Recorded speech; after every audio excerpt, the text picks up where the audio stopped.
Hello friends, welcome back to my channel. కొత్తగా ఎవరైనా group 4కి ప్రిపేర్ అయితే వాళ్ళ కోసం కొన్ని టిప్స్ ఫాలో అండి. మెయిన్లీ 5 టాపిక్స్ మీద కాన్సన్ట్రేట్ చేయండి. ఫస్ట్ సిలబస్ చూసుకోండి, తర్వాత కన్సిస్టెన్సీ, ఎక్కువగా ఏ సబ్జెక్ట్ చదివితే ఎక్కువ మార్క్స్ వస్తాయి, డేస్ చదవాలి, డైలీ కరెంట్ అఫైర్స్.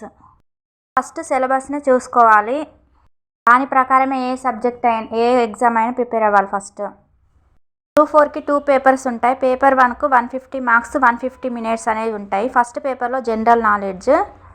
ఫస్ట్ వచ్చేసి మనకు వర్తమాన వ్యవహారాలు, ప్రాంతీయ, జాతీయ, అంతర్జాతీయ స్థాయిలు, అంతర్జాతీయ సంబంధాలు, సంఘటనలు, జీవితంలో జనరల్ సైన్స్, పర్యావరణ అంశాలు, విపత్తు నిర్వహణ, భారతదేశం, తెలంగాణ రాష్ట్రం, జాగ్రఫీ, రాజ్యాంగం, పాలిటీ, మళ్ళీ మోడర్న్ హిస్టరీ, తెలంగాణ చరిత్ర, తెలంగాణ ఉద్యమం, తెలంగాణ సమాజం, సంస్కృతి, వారసత్వం, కళలు, భాషలు, సాహిత్యం, తెలంగాణ ప్రభుత్వ విధానాలు మనకు ఫస్ట్ పేపర్ కిందికి వస్తాయి.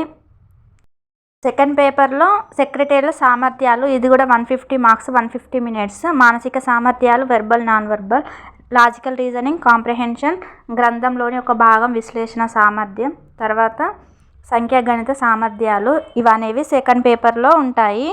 స్క్రీన్ షాట్ తీసుకొని పెట్టుకోండి. ఎక్కువ ఏ సబ్జెక్ట్స్ చదివితే ఎక్కువ మార్క్స్ వస్తాయని మనం తెలుసుకున్నాం కదా. ఫస్ట్ పేపర్లో పాలిటీ అనేది ఎక్కువ చదవాలి. ఎందుకంటే లాస్ట్ టైం 2023లో 25 మార్క్స్ దాకా క్వశ్చన్స్ వచ్చాయి, ఇంకెక్కువనే వచ్చినట్టున్నాయి. అందులో తర్వాత మోడర్న్ హిస్టరీ, దీనికి కూడా ఎక్కువ క్వశ్చన్సే వచ్చాయి. తర్వాత కరెంట్ అఫైర్స్ ఎక్కువగా ప్రిపేర్ అవ్వండి. ఇప్పటి నుండి అయితే ఫస్ట్ ఫోకస్ చేయాల్సింది ఏంటంటే polity and modern history, current affairs మీద ఎక్కువ ఫోకస్ చేయండి. నెక్స్ట్ మనకు స్కీమ్స్, అంటే మన తెలంగాణ గవర్నమెంట్ నుండి స్కీమ్స్ కానీ, లేకపోతే సెంట్రల్ గవర్నమెంట్ స్కీమ్స్ కానీ, మన తెలంగాణ గవర్నమెంట్ అయితే free bus, free current, Indiramma ఇల్లు, రైతు భరోసా, ప్రజాపాలన, ఇంకేమేమి స్కీమ్స్ తెచ్చారు అవన్నీ చదువుకోండి. నుండి అయితే ఏమేమి స్కీమ్స్ వచ్చాయో అవి కూడా ఎక్కువ ప్రిపేర్ అవ్వండి. నెక్స్ట్ ఈ తెలంగాణ నుండి సంస్కృతి, కళలు, వీటి నుండి అయితే కూడా ఒక 5 మార్క్స్ అనేవి వస్తాయి తెలంగాణ సంస్కృతి కళల నుండి. నెక్స్ట్ జనరల్ సైన్స్లో విటమిన్స్ నుంచి అయితే ఖచ్చితంగా ఒక మార్క్ వస్తుంది ఫ్రెండ్స్. సైన్స్ నుంచి అయితే 10 మార్క్స్ వస్తాయి, అది ఎక్కువ కాన్సన్ట్రేట్ చేయండి. నెక్స్ట్ ఎన్విరాన్మెంట్స్, రీసెంట్గా ముంతా తుఫాన్ అనేది వచ్చింది కదా, అలాంటివి ఇంకేమన్నా ఎన్విరాన్మెంట్స్ గురించి అయితే అవి చూసుకోండి. నెక్స్ట్ ఎకానమీ, ఆర్థిక ముఖ చిత్రం గురించి కొన్ని క్వశ్చన్స్ అయితే పడతాయి. అబ్రివేషన్ నుంచి 1 మార్క్స్ అయితే పడుతుంది. హైడ్రా, నాసా, ఇస్రో, యునెస్కో, ఇవన్నీ అబ్రివేషన్స్ అడుగుతారు. యుఎన్ఓ. నేషనల్ పార్క్ లేకుండా క్వశ్చన్ పేపరే ఉండదు, ఎక్కువ చూసుకోండి నేషనల్ పార్క్స్. తర్వాత పద్మ పురస్కారాలు, భారతరత్న, నంది అవార్డ్స్, జుకర్ award, Abel prize, Sakharov prize, Dadasaheb Phalke award. Sports గురించి కూడా ఎక్కువగా చూసుకోండి. రీసెంట్గా మనకు ఉమెన్ అనేది వరల్డ్ కప్, అందులో నుంచి కూడా ఎక్కువ చూసుకోండి. రీసెంట్గా ఎవరెవరు అపాయింట్మెంట్ అయ్యారు వాటి మీద ఎక్కువగా ఫోకస్ చేయండి.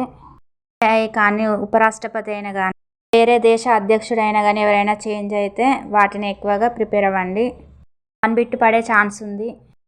ఇప్పటి నుండి అయితే పాలిటీ, మోడర్న్ హిస్టరీ అయితే ఎక్కువగా ప్రిపేర్ అవ్వండి. అప్పటి వరకు మనకి ఈజీ అవుతాయి. నోటిఫికేషన్ అనేది 26 or 27లో పడుతుంది. మనకి ఈజీ కావాలంటే ఇప్పటి నుండి ప్రిపరేషన్ అనేది స్టార్ట్ చేయాలి. సిలబస్లో ఉన్న ప్రతి ఒక్కటి ఖచ్చితంగా చూసుకోండి. అన్ని సిలబస్ అయితే కంప్లీట్ చేసుకోండి. అన్ని బెస్ట్ బుక్స్ తీసుకోండి, క్లాసెస్ వినండి ఎక్కువగా. మీరు ఆల్రెడీ రాసిన వారైతే ఇంకా ఎక్కువగా ప్రిపేర్ అవ్వండి సిలబస్ని. ఇప్పుడు కాకపోతే మళ్ళీ ఇది వచ్చేసరికి 2000 ఇంకా దాటుతుంది. మళ్ళీ ఇంకా 5 years అనేది మనం వెయిట్ చేయాలి. అప్పటి వరకు మన ఏజ్ పెరుగుతుంది. ఎవరికైనా ఏ జాబ్ లేకుండా ఇంట్లోనే ఉండి ప్రిపేర్ అవ్వాలనుకుంటే మీరు డైలీ 8 hours అయితే ఖచ్చితంగా చదువుకోండి. నెగిటివ్ థాట్స్ అయితే పెట్టుకోకండి, నాకు జాబ్ వస్తుందా రాదా అని ఇట్లా ప్రిపేర్ అయితే అవ్వకండి. నాకు జాబ్ వస్తుందా అనే కసితోటి మాత్రమే చదవండి. పేపర్ 2లో సెక్రటరీ సామర్థ్యాలు, మానసిక సామర్థ్యాలు, వెర్బల్, నాన్ వెర్బల్, లాజికల్ రీజనింగ్లోనే 40 మార్క్స్ అనేది ఖచ్చితంగా వస్తాయి. నాన్ మ్యాథ్స్ బ్యాక్గ్రౌండ్ వల్ల అయితే ఎక్కువగా రీజనింగ్ అనేది కాన్సన్ట్రేషన్ చేయండి. Coding and decoding, blood relations, number series, calendar, dice, puzzle test, sitting arrangement, గణాలు, వెంచిత్రాలు, data interpretation, decision making, direction. Verbal reasoning అంటే శ్రేణులు, పోలిక పరీక్ష, భిన్న పరీక్ష, దర్పణ చిత్ర అంటే mirror image, water drawings, paper cutting and folding అనేవి వస్తాయి. చూపించిన చిత్రాలు, దాగి ఉన్న చిత్రాలు, మనకి టాపిక్స్లో నుండి ఎన్ని మార్క్స్ వస్తాయో మనం చెప్పుకున్నాం పైన. Coding and decode 5 marks, coding and decode నా ఛానల్లో ఉన్నాయి. గ్రూప్ 4లో ఎలా అడిగారో అలానే కొన్ని క్వశ్చన్స్ అనేవి నేను ఇచ్చాను. జనరల్ క్లాస్ కూడా ఉంది, ఖచ్చితంగా చూసుకోండి. బ్లడ్ రిలేషన్స్, డైస్ ఇవి మెయిన్గా ఫోకస్ చేయండి.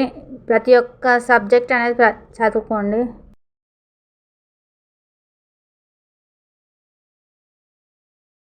ఇవన్నీ మంచిగా ప్రిపేర్ అవ్వండి. ఖచ్చితంగా మంచి స్కోర్ అనేది వస్తుంది. 26లో పడుతుందో తెలియదు, ఎప్పుడు పడుతుందో తెలియదు. అర్థమెటిక్లో సంఖ్యా గణిత సామర్థ్యాలు. ఈ అర్థమెటిక్ మీద నాన్ మ్యాథ్స్ వాళ్ళు ఎక్కువగా ఫోకస్ చేయండి. ఎందుకంటే చాలా మందికి తక్కువ మార్క్స్ వచ్చాయి ఇందులోనే. పేపర్ 1లో మంచి స్కోర్ వచ్చి ఇందులో తక్కువ స్కోర్ వస్తే జాబ్ పోతుంది కదా, మార్క్స్ చాలా తగ్గుతాయి. పర్సంటేజెస్, వర్క్ అండ్ టైం, లాభ నష్టాలు, బారు వడ్డీ, వర్గం మరియు వర్గమూలాలు. బారు వడ్డీ, భాగస్వామ్యం, పైపులు, తొట్టెలు, ఇల్లు, వయసులు, సరాసరి, చక్రవడ్డీ, నిష్పత్తి, అనుపాతం, కసాగు, గసాబా, దశాంశ సంఖ్యలు, సంఖ్యా వ్యవస్థ. ప్రిపేర్ అవ్వండి. 40 మార్క్స్ దాకా వస్తాయి. నెక్స్ట్ మనం చూసుకోవాల్సింది ఇంగ్లీష్లో కూడా 40 మార్క్స్. పోయినసారి అయితే చాలా ఎక్కువ క్వశ్చన్స్ వచ్చాయి. ఇంగ్లీష్లో మనకు ప్యాసేజ్ ఇచ్చి క్వశ్చన్స్ ఇస్తారు. రీఅరేంజ్మెంట్ సెంటెన్స్ అంటే కొన్ని సెంటెన్స్ని తికమకిచ్చి వాటిని కరెక్ట్ ఆర్డర్లో రాయమంటారు.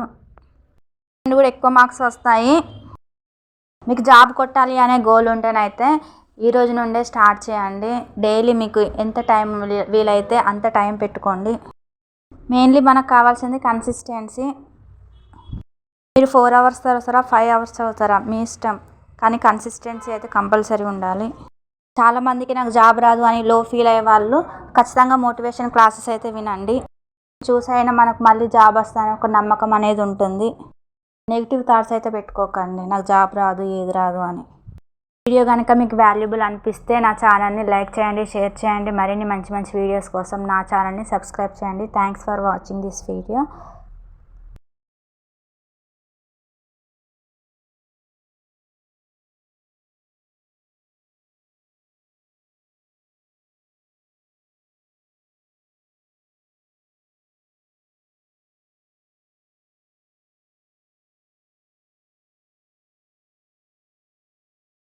ఎన్ని డేస్ చదవాలి అంటే సిలబస్ కంప్లీట్ అయ్యేంత వరకు చదవాలి. మెయిన్లీ రివిజన్ కూడా చేయాలి. డైలీ కరెంట్ అఫైర్స్ని చూసుకోండి. National are international current affairs చూసుకోండి.